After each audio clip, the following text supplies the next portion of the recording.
Here we are in section 2.2, continuing our work with normal distributions. We have batting averages. The histogram below shows the distribution of batting average, proportion of hits, for the 432 Major League Baseball players with at least 100 plate appearances in a recent season. The smooth curve shows the overall shape of the distribution. So again, notice that we have what appears to be a normal distribution because of the symmetry that we see in the curve. And then in the first graph below, the bars in red represent the proportion of players who had batting averages of at least 270. There are 177 such players out of a total of 432 for a proportion of 410. In the second graph below, the area under the curve to the right of 270 is shaded. This area is 0.391. Only 0.019 away from the actual proportion of 0.410. So we have those two graphs showing.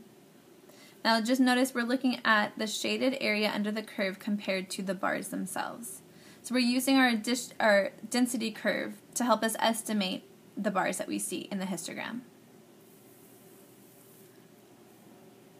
The distribution of batting averages has a mean of 0.261 with a standard deviation of 0.034. Suppose the distribution is exactly normal with a mean of 0.261 and a standard deviation of 0.034. So we're going to start off by sketching a normal density curve for this distribution of batting averages. We're going to label the points that are 1, 2, and 3 standard deviations from the mean. So to do that, we're going to start with our number line. And we're going to sketch a quick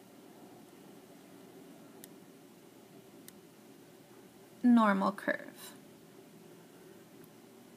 Now your drawing skills don't have to be perfect. You can see mine aren't, especially with my pen not wanting to cooperate with me. But as good as you can eyeball it. Now I would always start with marking out your mean first. So my mean is going to be right down the center, and it was 0.261. Now, one standard deviation away from the mean is 0.034. So from 0.261, I would be adding 0.034. And you want that to hit at our inflection point, so where the concavity is changing. Those of you that have taken calculus understand what I mean by the change in concavity. Those of you who have not taken calculus, just kind of look where it goes from being curving down that way to starting to curve up the other way. That point is where you're going to place the next standard deviation, and that would be 0.295. Now that has created my scale, so that's how far I will go to the next standard deviation. And again, adding a standard deviation of 0.034, I would get 0.329. So that was my mean, one standard deviation above the mean, two standard deviations above the mean. And I'm going to have to stretch this out a little bit farther to go. Again, trying to maintain this scale, I'm going to go 3 standard deviations from my mean, and I get 0.363. Now what I've done up here above the mean, I'm going to do the same thing below the mean. So again, trying to maintain that scale that I've created as accurately as possible. Now I'm subtracting 0.034 from 0.261. So that's 0.227, 0.193, and 0.159.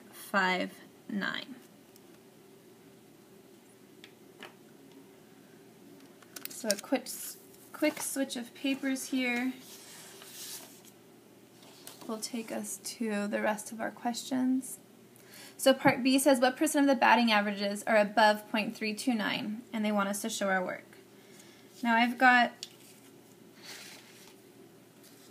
a small look at our graph. This one a little bit neater because I did it on the computer instead. Now it asks us, what percent of batting averages are above 0.329? So 0.329 is here on our graph. And we're looking at this shaded area over here.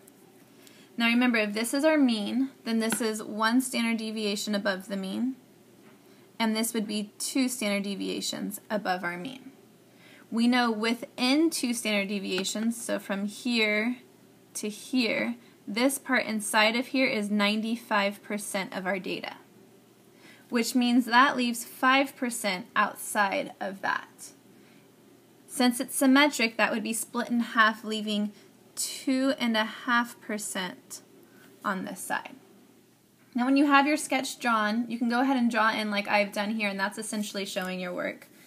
But for those of you who prefer writing it out, we could put it into words. Because 0.329 is exactly 2 standard deviations above the mean, we know that about 95% of batting averages will be between 0.193 and 0.329. Because the curve is symmetric, half of the remaining 5%, or 2.5%, should be greater than 0.329. Even if you do draw it on the curve like I showed you before, make sure you give that last little bit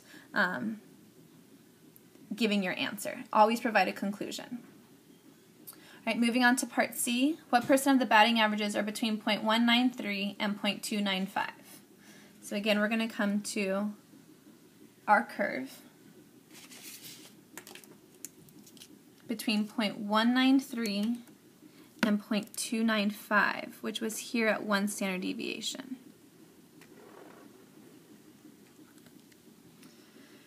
Okay, so 1 standard deviation away, we know that we have 68% of our data.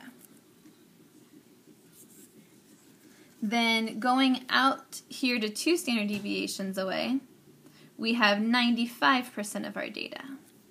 So inside of here is 68%. If we had gone all the way out, we would be at to 95%. But since we haven't, we would have 95% minus 68%, which would be 27%. And then only half of that would be over here. So to go from this part here all the way over to here, this is 68% there. And then again, doing 95 minus 68 gives us 27. Then again, that's going to be symmetric. So half of that is over here. Half of our 27 would give us 13.5 over here. So from this side all the way over to there would be 68 plus the 13.5. And again, giving that to you in words,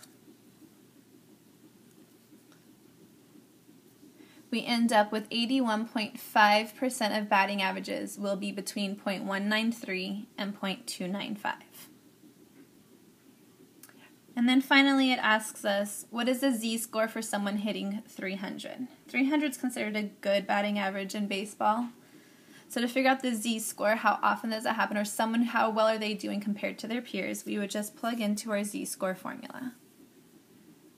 Remember, it's observation minus mean divided by standard deviation. And if you calculate that, you get 1.147, which means they are 1.147 standard deviations above the mean. Hope this helps.